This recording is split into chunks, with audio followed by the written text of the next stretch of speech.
I'm Carrie for gluten's sake, and hello, welcome to the live party, bringing you another interview. So, yay! Okay, Francesca's here. I'm going to invite her on. We are going to go live together. It's going to be so fun. So when you pop on, you can say hi and tell us where you're watching from.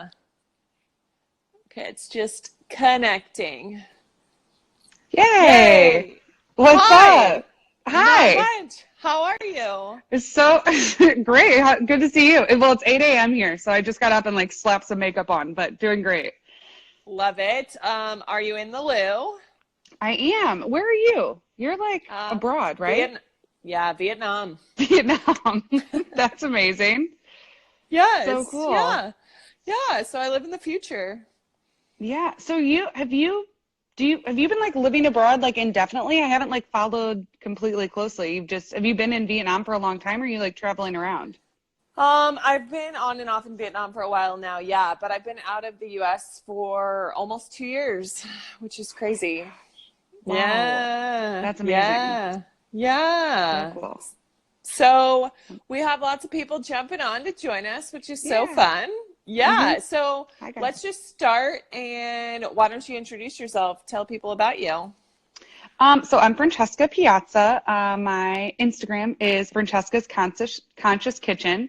I kind of named myself the world's worst food blogger because I did not like build an Instagram of like these beautiful photos and like actually in my kitchen. So my whole thing is like hardly in the kitchen, but I love to stir the pot. I just love to like talk about real stuff, and I started it a few years ago because I felt like when I had to go gluten free, there was like I feel like there were no like cool bloggers out there. Maybe there were, but I couldn't find them. I felt like it was like, I either was like I had to be like drinking kale and like doing yoga all the time to like find anybody else that had to like eat the way I did, like healthy. Even though you don't, obviously, we all know have to be like gluten free and healthy. But yeah, so I started following it and I was like making a lot of memes and it kind of like blew up a while ago. And then since then, it's like, I don't know, I've had this like little community that thank goodness, because like when you're first gluten free without Instagram, like especially celiacs, like I don't know another celiac like in my life, like real life. So thank goodness it like helped me feel like, okay, I'm not the only one, like other people have to deal with this. And so, yeah. Yeah, absolutely. So how long ago did you get diagnosed and go gluten free? So I actually have never been officially diagnosed. Okay. And I've always said that, and I still like I identify as celiac only because I went to my gastro and I had already been gluten free for like a year and a half. And I Mm. was like, hey, like I want to get this diagnosis. I just like want to know for sure. And he was like, honestly, like if a year and a half, he was like, do you have any gluten? Because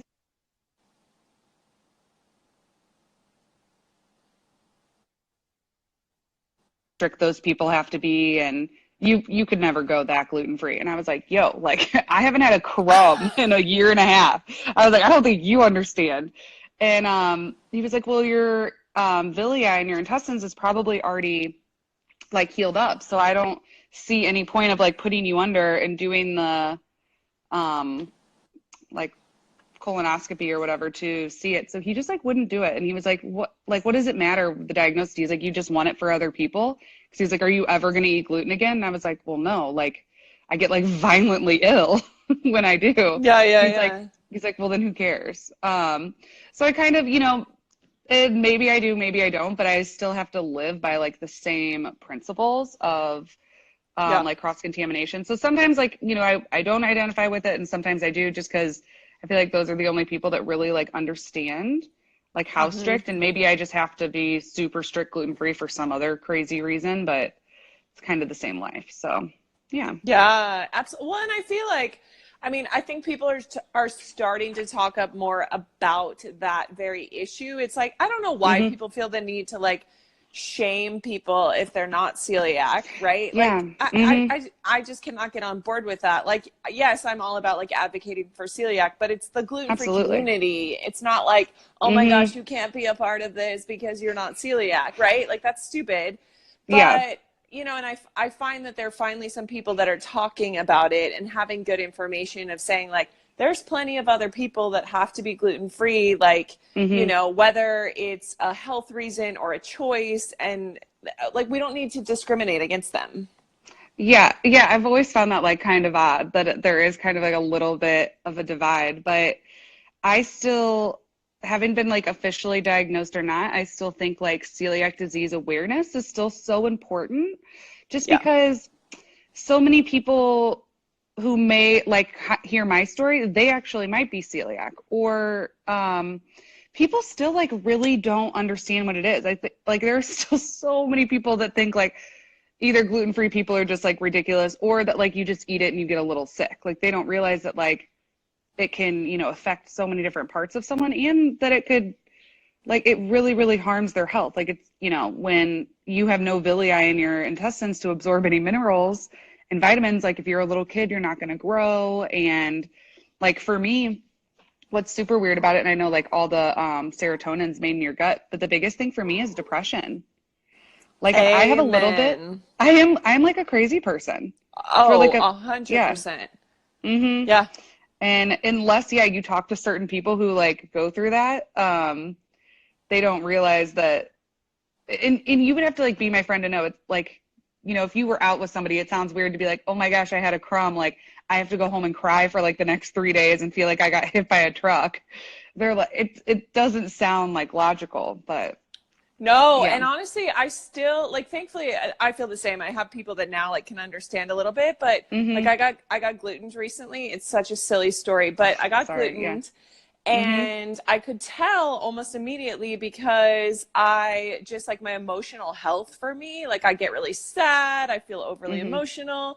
And so I was like, okay, I'm going to give it till the morning, and then I get up in the morning to cancel going to the gym because we have like an app and you have to cancel out a class.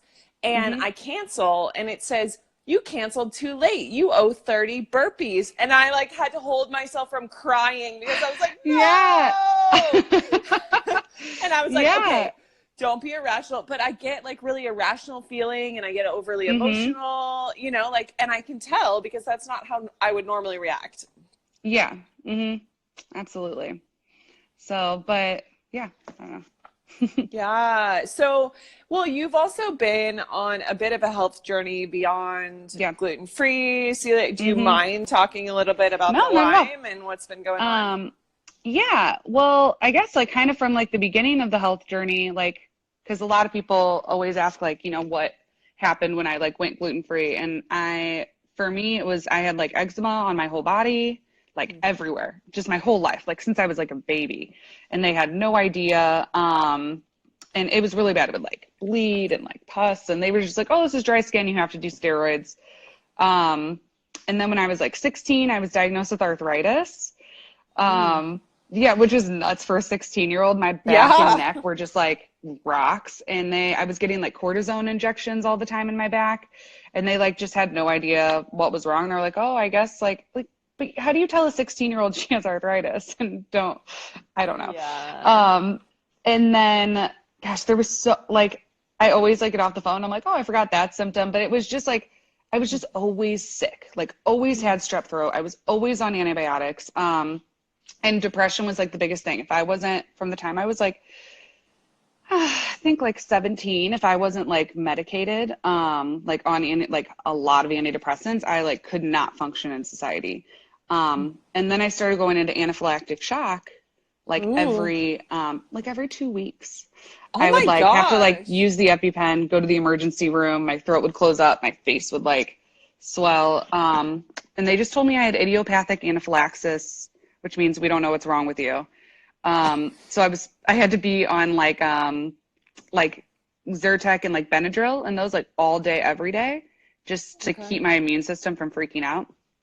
And actually for the depression, I was like, you know what, one last thing, because I hated being on meds. I was like, I'm going to try going gluten free. And I did. And literally within like 2 weeks, I was a different person and everything else went away. And so for the next probably 4 or 5 years, I was just like, great. I was like preaching gluten free to everyone. I was like, this fixed my whole life. Like, I'm amazing. And then about a year, maybe almost like 2 years ago now, I had been actually working as a private chef on yachts, like over in Croatia and Greece. And I think just from the lifestyle, like I wasn't sleeping, I was drinking all the time, and my immune system just like tanked. And I think like when you're in such a state of like low immune system, other things can really like take a hold, or at least maybe stuff you've been carrying can like manifest. Yep. So I came back from Europe. Well, I kind of like had to come back because I was like noticing I was like in, so after the season, I remember I was like in Paris with one of my like best girlfriends, which should have been like so cool and amazing and like let's take pictures. And I like didn't want to leave the hotel room. I wasn't even happy to be there. Like I was just like sad, depressed, and it was like my brain was like stopping working and I didn't know what was wrong with me. So I came home and I thought I just like needed to recover. But the recovery kind of like never came. It's like I got back into my routine. I was sleeping, doing yoga, eating perfectly healthy. And yeah, for me, it was the biggest thing with like Lyme. And well, so I guess I came back and like I started being able to like not string sentences together. And I felt like my head was just like if you were to take like a couple of marbles and like throw it out onto a table, like that's how it like felt to me. And I couldn't, string things together. And I was so exhausted and just super depressed again. And I was like, gluten-free like fixed me. Like, why am I not fixed again? And so I saw a couple functional medicine doctors because nobody could really figure out anything that was different. They're like, you're perfectly healthy. And I was like, man, like another thing is I was gaining like a lot of weight. And I don't know if that was like cortisol or like an effect of it, but I've never really had an issue with it before. And I just couldn't, and I was eating like perfectly healthy. Like, because whenever I'm trying to like put myself back together again, I do like an autoimmune kind of paleo where I'm just like, get rid of all the stuff that could be a trigger. Yeah. And then I started being allergic to everything because I was vegan also at the time, but I couldn't eat any nuts. Hardly any fruit was like triggering me. So I had to start eating meat again. And then I was on like an autoimmune keto diet per my doctor. And I still like wasn't, I don't know. It was a mess. So we did like all these tests, which cost me like all of my money. Because some of these tests, like one of them I took was like the organic acids test, which is like an amazing test, but it's like $600 out of pocket. And yeah, a slew of tests later, it was she found out that I had mold poisoning, which could have been from living in a moldy house, like back in college. Like I lived in like a really rundown house, but also my mom has met a girl who worked on yachts too. And she had gotten mold poisoning from the boats just because it's like really damp and wet, like underneath where the crew sleeps. So that could have been, and then also diagnosed with Lyme. And then co-infections, because I like Lyme, if you don't know a lot about it, it usually comes along with like a lot of other stuff. So I had one, it's called Clostridium. It was like a bacterial, I don't know, thing in my intestines. But interestingly enough, that one can be battled with just like the specific strain of yeast, which is like, it's like a probiotic. And I started taking that, and that was the thing that got me like 50% better.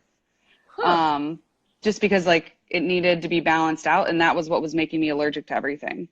So as long as I take that probiotic, I can like eat food again. Oh, my mom just joined. Hi, Mom. Oh, cute. That's Hi, funny. Mom. I saw that pop up. But yeah, so I've only been like fighting it naturally. So I'm just on a lot of natural botanicals that are meant to like specifically target Lyme and mold and these things. So I'm kind of on a protocol. Do you follow Dr. Jess MD at all?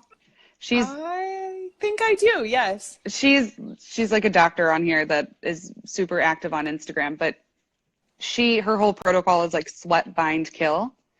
Okay. So basically like targeting, all the issues, and then making sure that I like get in a sauna or I like exercise every day, and then taking a binder at night to like bind it all up.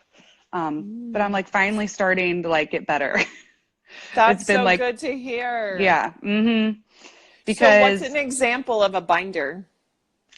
so a binder would be like activated charcoal.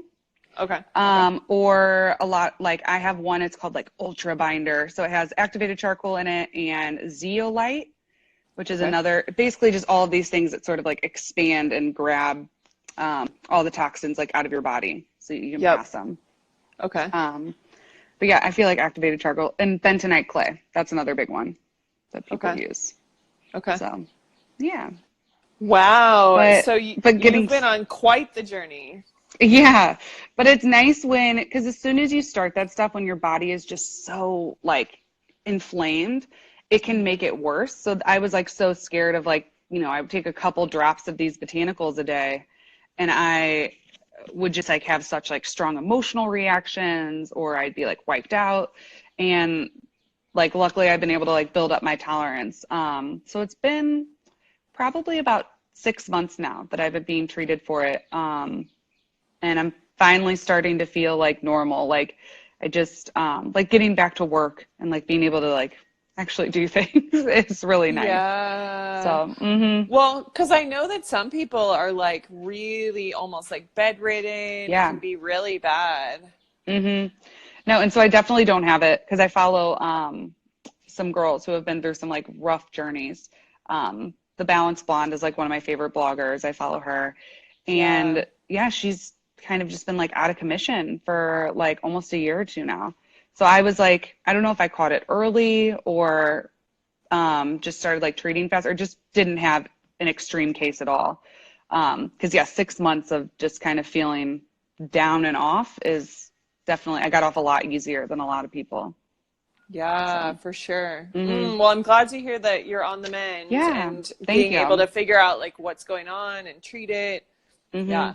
Because I think that's the most frustrating thing for a lot of people. And I feel like most celiacs can identify with that when you, like, before you found out you were gluten free and you're just like, why do I feel terrible? Like, not knowing what's wrong is awful. So, Yeah. I yeah. mean, yeah, and I think everyone, not, well, almost everyone, right? Because they say the average is like 6 to 10 years before people are diagnosed, which is hmm terrible. I mean, it's just terrible. And Yeah. like, I know for me, like, because my story is the same, like mental health, hmm emotional, like well-being, and I just thought like something was always wrong with me. Like, oh, this is Yeah. just how it's supposed. Like, I never knew people could feel different.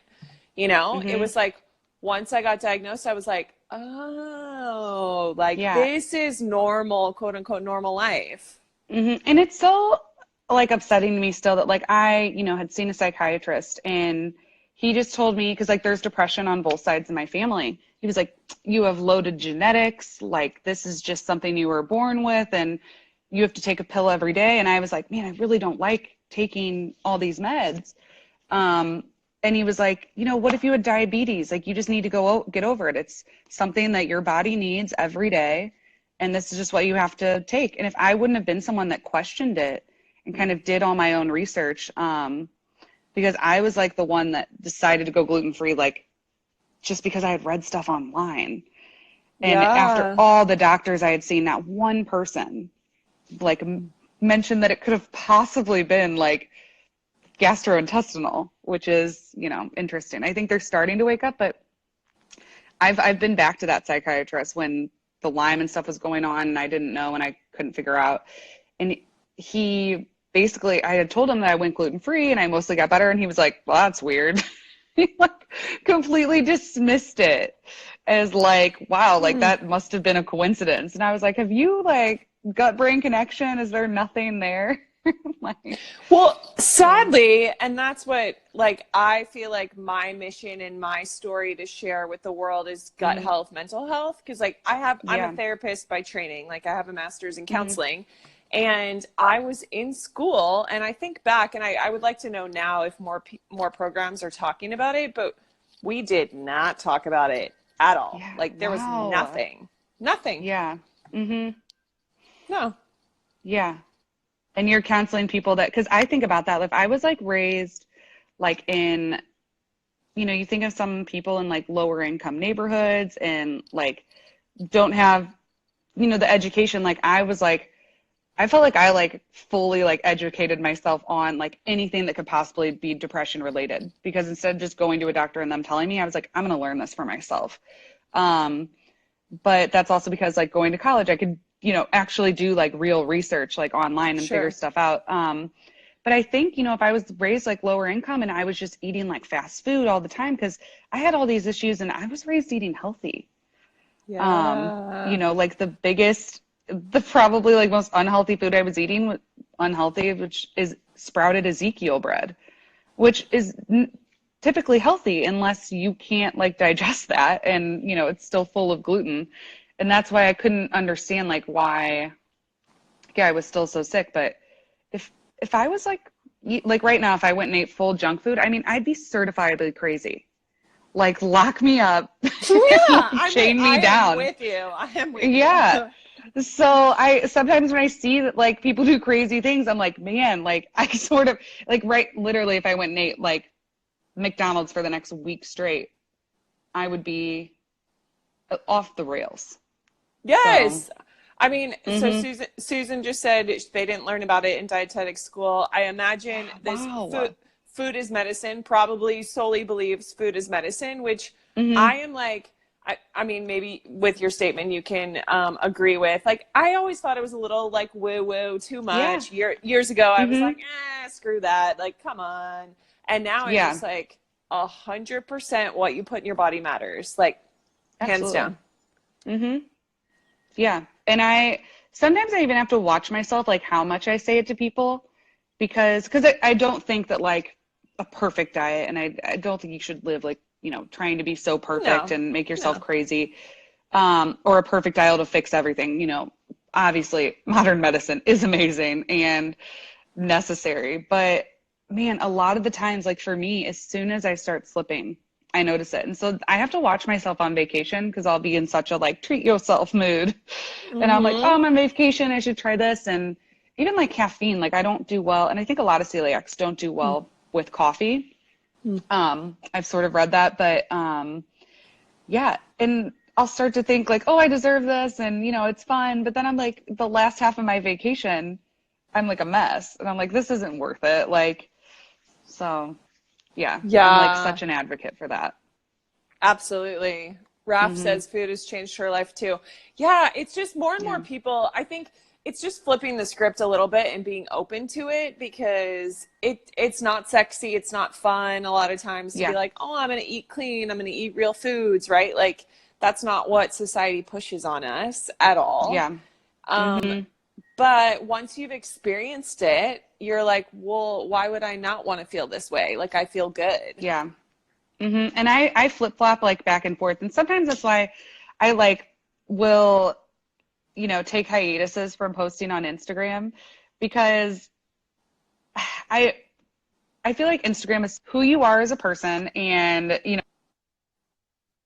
it's like, oh, this is like my niche and what I do. And I just really don't fit that, because sometimes I am like full on like raw fruits and vegetables, and then other times I am like going out and eating like crap. and but I also think that that's like people who like follow me and know me is, that is real life. And I think that more people should be like that. But even I will get kind of like embarrassed. I'm like, well, I told everyone I was like going back on a cleanse, but here I am like, doing like a wine flight all day, like on a Saturday or something. And I don't know. But yeah, it can just be hard between, especially with like our society and stuff. Like I'll start to feel like such a loser, and why would anyone want to follow me? I'm not going to these cool and amazing restaurants. I'm actually making all my meals at home because it's the only time I feel good. Um, so yeah, I think there can just be a lot of pressure, and almost every celiac I've talked to, that's one of the biggest things is just like being able to feel like normal. Like you can just go out and Mm-hmm. like grab food. Is kind of what we miss a lot. So, Yes, absolutely. I've talked to a lot of people about the social aspect. Someone says there aren't many males with hmm. celiac. Very true. Many more females have celiac. Yeah. Um, but I think the social aspect, right? Like more and more people are talking about it, and I think especially because there are more people that are saying like, "Oh, I had such a hard time socially. I want to help other Hmm. people," you know?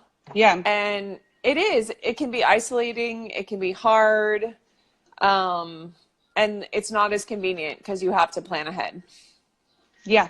hmm That's the biggest thing. Whenever like anyone who's first gluten free, I was like, man, bring yourself snacks because like everywhere, like I always have a snack in my purse because there is nothing worse when you're like out at like a dinner party or not a dinner party. That would be a little different. Usually I like call ahead and make sure there's something I can eat. And that's like a big thing. Always looking at like the menu and stuff, and even like calling the restaurant and making sure they know. But having snacks in my bag, because if you're like really hungry and you're out and like people are like eating in front of you, like your like work orders luncheon and you can't eat it, it is just like the most isolating and sad feeling that you're like, oh my gosh, I'm just gonna sit here and starve. And I don't know, like I get so sad about it. Like I have like full on like cried in the middle of like a work lunch before.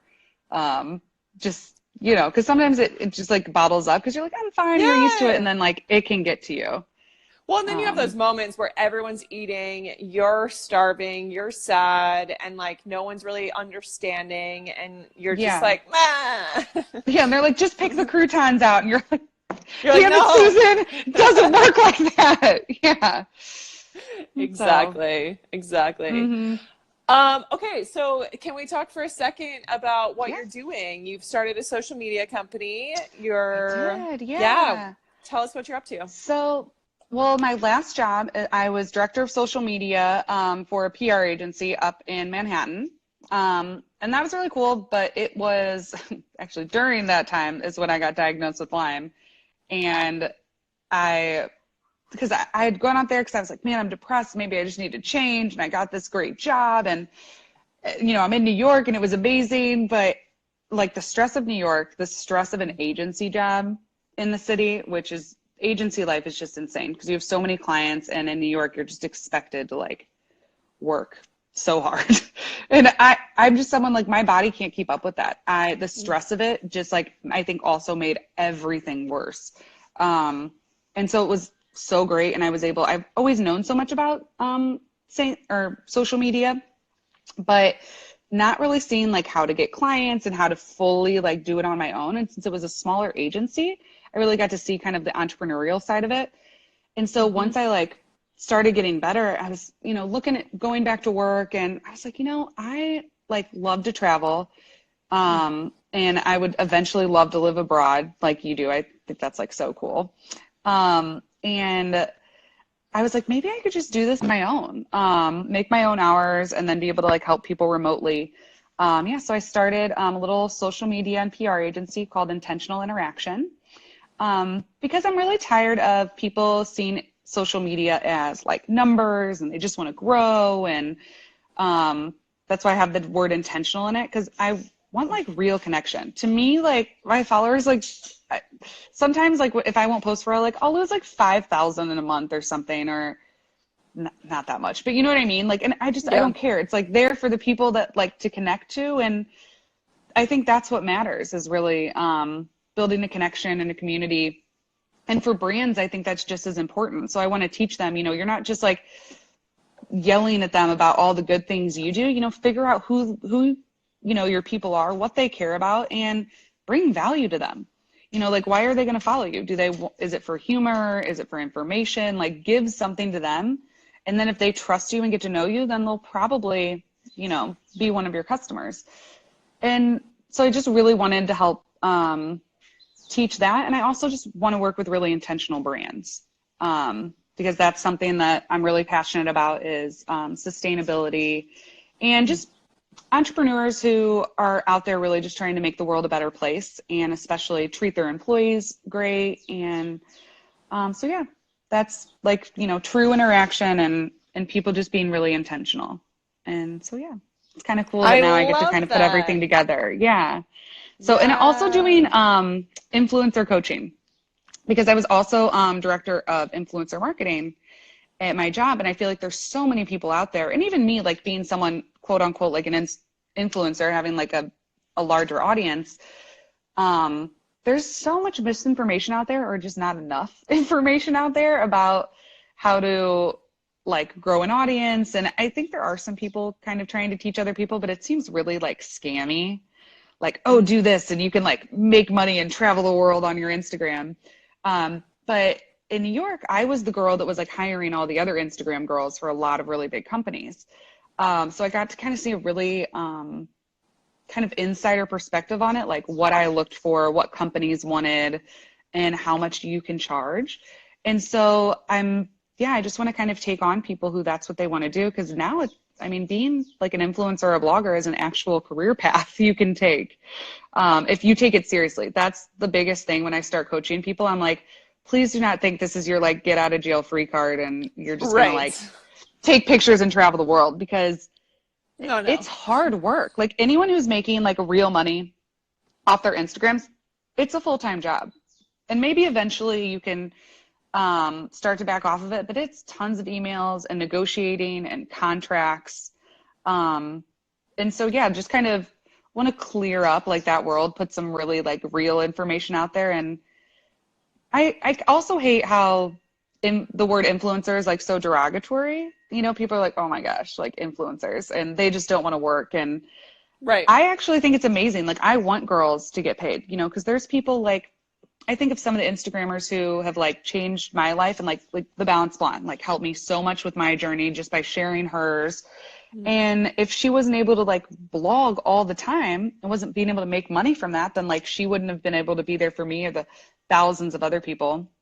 She is, and also like Minimalist Baker is like a Instagram baker, but all her stuff is like vegan and gluten-free, almost all of it. And it's, you know, that's like such a resource. So it's people who are like, being an influencer, I feel like just allows people to live their passion and get paid to do it, which like what an amazing time we live in, that, you know, there's not just a few like bakers who get to do it full time. You know, there's hundreds and thousands of people now that get to live their passion and like provide value to other people.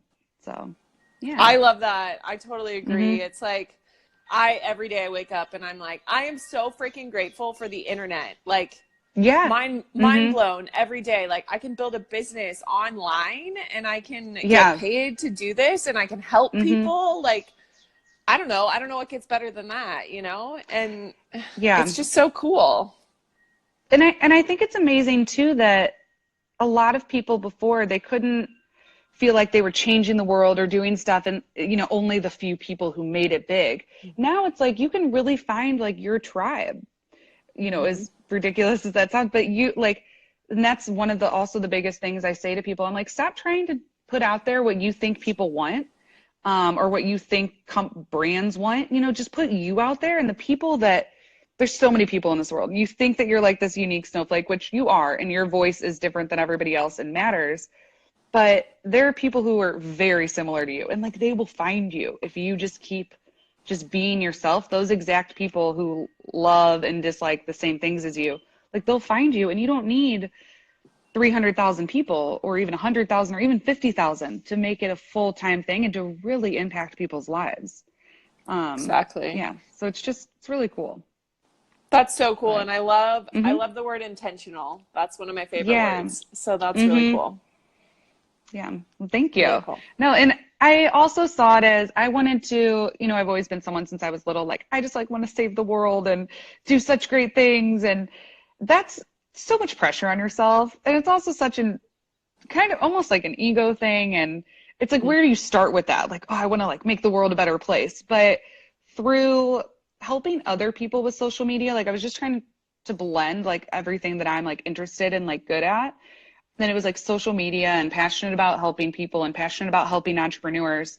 And then I found, you know, like I just want to help other people who are changing the world and doing the really cool things. Because sometimes I see companies or, you know, like girls who like should be influencers, like they're just putting out such amazing content and they're doing amazing things in the world, or they built this great company, but people don't know about them because they can't find them.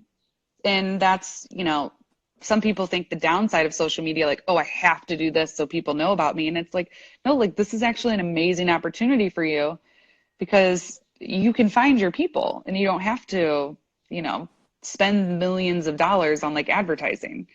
You just have to like know what you're doing online and like know where to find your people. So and yeah, be intentional. Yeah. And so that's like kind of what I like want to help like other people's dreams come true. Like the really big dreamers who are out there also trying to change the world. Like I just want to help them like find their people. So That's so raise everybody up. cool. Yeah. Yay. So, So, where can everyone find you? everybody can find me at Francesca's Conscious Kitchen. That's probably the easiest place. That's my food one. I haven't been posting because I've been building my little agency, but I'm going to be back because that's kind of the thing for me is I was like, I can get, help other people do this agency, but then also have the time and the space to like sort of be like my own influencer and do blogging more because that can also be a full-time job. So this will kind of free me up. But yeah, thank you so much for having me. I'm This so has been happy to so have fun. This is you. my first live. Yeah. Oh, good. I know it's kind of fun. hmm A lot of people are like, oh, I don't know how to do this. I'm like, it's so easy. You'll do great. Yeah, So, yeah, thanks for chatting. This was so fun. absolutely. I hope it was like helpful and thank you to everybody who commented. I'll like come back and respond to you guys. So. Yes, yes. So reach out to Francesca if you have any questions.